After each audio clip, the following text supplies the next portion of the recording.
Rekan Aspo Square yang saya hormati dan saya banggakan, perkenalkan saya Suryadi, Sarjana Hukum, Ketua Dewan Pimpinan Daerah Ikatan Advokat Indonesia Provinsi Riau. Pada kesempatan ini mencoba untuk mengeksplorasi terkait dengan eksistensi masyarakat adat, khususnya masyarakat adat yang ada di Provinsi Riau. Baiklah rekan-rekan sekalian, pada kesempatan ini jika kita berbicara soal adat, maka sebagai seorang sarjana hukum penting bagi kita untuk kemudian merujuk dari beberapa konstitusi atau aturan kebijakan yang mengatur terkait dengan masyarakat hukum adat. Nah, di dalam literatur Undang-Undang Dasar kita juga sudah beberapa kali dilakukan amandemen ya, terkait dengan Undang-Undang Dasar 1945. Nah, dari beberapa pendalaman terkait dengan hal-hal berkaitan dengan masyarakat hukum adat ini, sebetulnya sebelum amandemen Undang-Undang Dasar 45 itu masyarakat hukum adat juga sudah diakomodir sebagaimana dalam penjelasan 2 pasal 18 Undang-Undang 1945, di mana di sana disebutkan dalam teritorial negara Indonesia terdapat lebih kurang dari 250 Zeitbesturian landscaping dan Volksgemeinschappen masyarakat adat. Nah, seperti desa kalau di Jawa dan Bali, kemudian ada nagari di Minangkabau, kemudian ada dusun dan marga di Palembang dan sebagainya. Nah, daerah-daerah itu mempunyai susunan asli dan oleh karenanya dapat dianggap sebagai daerah yang bersifat istimewa. Negara Republik Indonesia menghormati kedudukan daerah-daerah istimewa tersebut dan segala peraturan negara yang mengenai daerah-daerah itu akan mengingati hak-hak asal-usul daerah tersebut. Nah, di dalam Undang-Undang Dasar sebelum amandemen ini itu disamaratakan. Nah, konstitusi kita kemudian juga mengakui bentuk-bentuk pemerintahan asli ya. Misalnya ada daerah kerajaan yang sejak semula memiliki sistem pemerintahan sendiri seperti di Yogyakarta. Kemudian menyebutkan dan menjelaskan organisasi-organisasi rakyat atau persekutuan hukum rakyat seperti desa di Jawa dan di Bali. Kemudian ada nagari di Minangkabau, dan saat ini sudah mulai berkembang ada kepenghuluan ya kalau di Riau.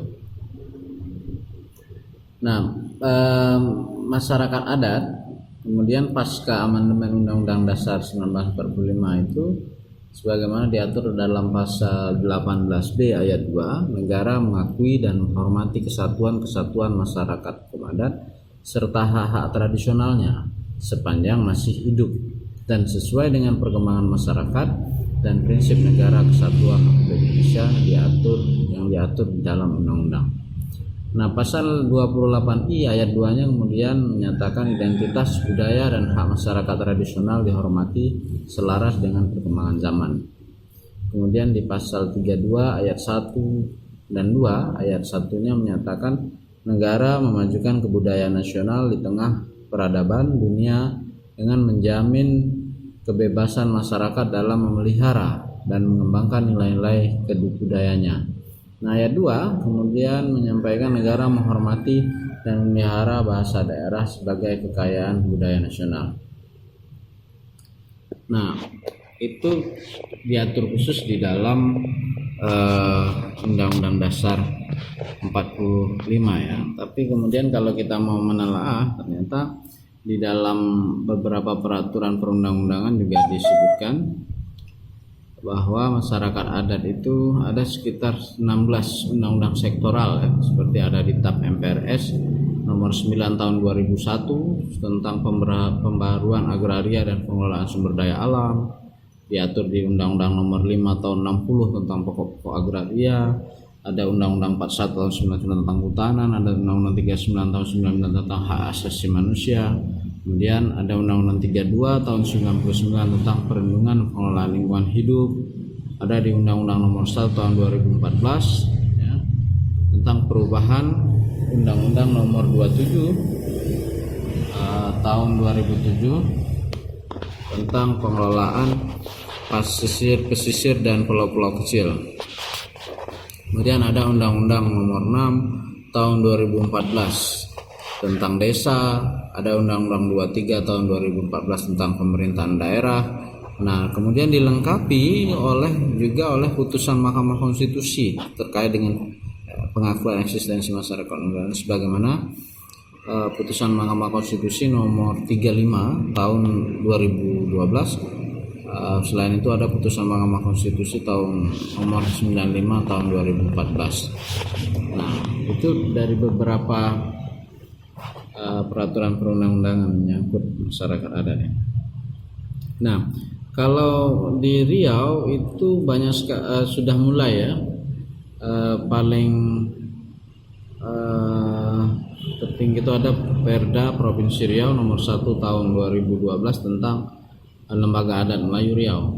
Kemudian ada Perda Provinsi Riau nomor 10 tahun 2015 tentang tanah ulayat dan pemanfaatannya. Kemudian ada Perda Kabupaten Kampar nomor 12 tahun 99 tentang hak tanah ulayat. Ada Perda Kabupaten Rokan Hulu nomor 1 tahun 2015 tentang penetapan desa dan desa adat.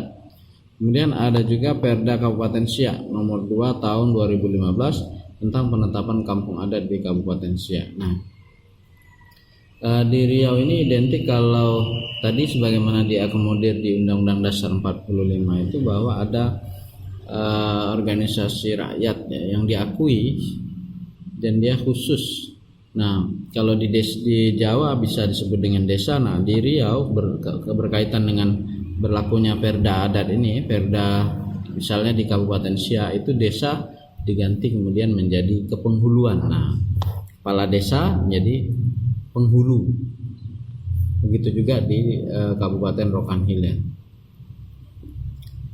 Nah, bagaimana kemudian kalau kita melihat secara sederhana eksistensi masyarakat hukum adat ini? Nah, ada 4 hal yang kemudian bisa dijadikan rujukan kalau kemudian itu kita menganggap dia sebagai masyarakat adat. Ada sejarah, pertama sejarah asal usul, identitas budayanya atau genealogisnya. Kemudian ada wilayah adatnya, ada teritorialnya, kemudian ada hukum adat termasuk peradilan adatnya, kemudian ada lembaga adatnya. Nah, dari 4 hal ini paling tidak ada 2 saja yang bisa dilihat dari satu komunitas masyarakat adat itu dianggap sebagai sebuah masyarakat adat. Nah, rekan-rekan sekalian, jadi apa yang kemudian saat ini jadi soal atau masalah pada masyarakat hukum adat ini.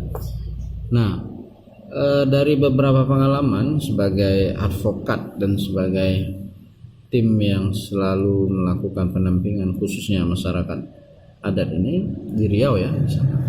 Nah, itu paling tidak ada beberapa hal yang dihadapi oleh masyarakat. Pertama, soal pengabaian hak atau stigma ya, pengabaian hak. Ini paling banyak sekali nih. Ada stigma dan diskriminasi akibat sektorialisme. Nah, sektorialisme ini kenapa? Misalnya tadi ya saya sudah sebutkan ada 16 peraturan perundang-undangan itu punya mandat berbeda-beda. Undang-Undang 41 tahun 9 tentang kehutanan dia melahirkan harus mengeluarkan perda. Kemudian ada Permendagri nomor 252 tahun 2014 itu untuk mengakui masyarakat hukum adat harus ada keputusan kepala daerah. Kemudian ada peraturan Menteri ATR nomor 10 tahun 2016 itu harus ada sertifikat khusus hak komunal dan lain-lain. Nah, ego sektoral, koordinasi antar sektor ini kemudian tidak terjadi. Nah, sehingga terjadi pengabaian terhadap hak masyarakat adat ini. Nah, yang kemudian masyarakat adat itu karena diabaikan ya mereka dianggap senantiasa tidak ada, apalagi kalau kita kembali ke rezim sebelumnya ya, sebelum reformasi itu gimana tidak ada boleh orang bersuara ya, sehingga berakibat hak masyarakat hukum adat ini sepertinya dihilangkan dan tidak ada gitu. Nah sekarang baru muncul dan hanya beberapa daerah saja yang kemudian masih diakui eksistensinya. Nah sekarang mulai ada kesadaran bersama bahwa penting untuk menjaga masyarakat adat ini karena memang secara sejarah itu tidak bisa dihilangkan. Nah yang kedua itu sering terjadi kriminalisasi dan kekerasan karena masyarakat adat itu mulai mempertahankan haknya. Nah ini biasanya masyarakat adat dihadap-hadapkan dengan IUPHKHT misalnya untuk izin hutan tanaman industri. Kemudian ada soal tambang, ada kemudian perkebunan, ada pembangunan infrastruktur pembangunan ya. Nah dalam catatan Aliansi Masyarakat Adat Nusantara itu sekitar ada 262 kasus kriminalisasi terhadap masyarakat adat ini ketika mereka mempertahankan hak-haknya sebagai masyarakat adat. Nah dari beberapa pengalaman dari pendampingan, misalnya masyarakat adat suku Saka yang ada di Provinsi Riau kebetulan bertepatan di Kabupaten Bengkalis, itu memang sejak zaman kerajaan Siak dulu itu sudah diakui eksistensinya sebagai masyarakat. Nah pengalaman saya waktu mendampingi mereka ketika di persidangan itu memang terjadi perdebatan terkait dengan komunitas masyarakat adat ini, soal eksistensinya diakui atau tidak oleh pemerintah. Nah pada waktu itu sekitar tahun 2008-2009 hakim di pengadilan itu menyatakan bahwa masyarakat adat ini kalau diakui harus ada legitimasi, minimal ada keputusan kepala daerah ya, untuk kemudian diakui eksistensinya sebagai sebuah masyarakat hukum adat. Nah memang sampai hari ini itu tidak ada undang-undang khusus di Indonesia ini memang bicara soal masyarakat adat ini. Dia masih menempel dan tetapi tetap diakui ya, keberadaannya di Indonesia. Nah sehingga ketidakpastian ini kemudian memberi ruang bagi konflik kepentingan ya, baik negara, pengusaha yang akan melakukan usahanya itu berkonflik dengan masyarakat adat.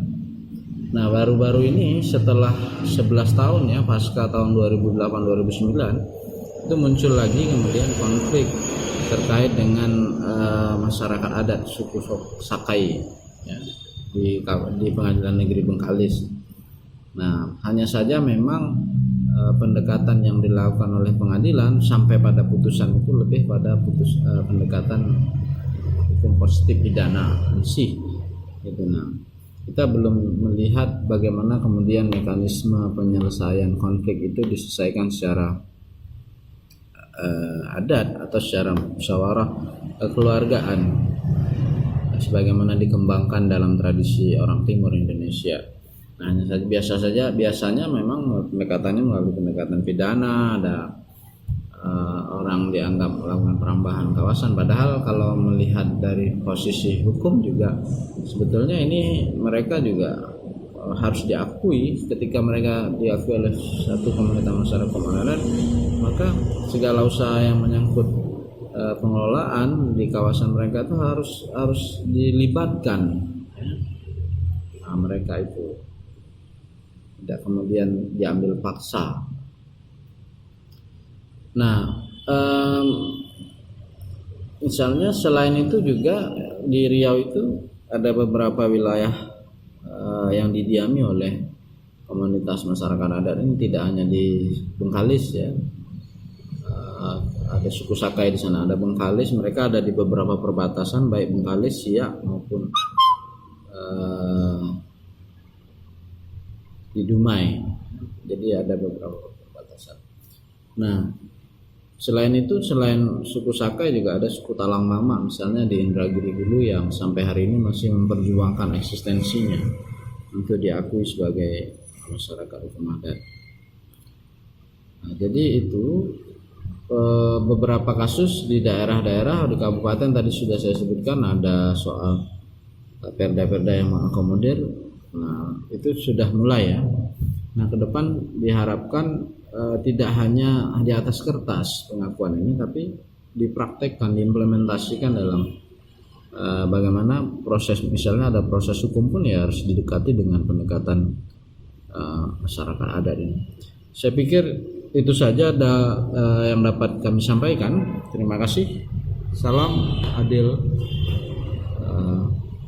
dari saya, Dewan Pimpinan Daerah Provinsi Riau, Ikatan Advokat Indonesia Provinsi Riau. Terima kasih. Halo Sobat Advo, jangan lupa untuk like, share, dan subscribe channel ini agar kami semakin semangat untuk membuat lebih banyak video untuk Sobat Advo.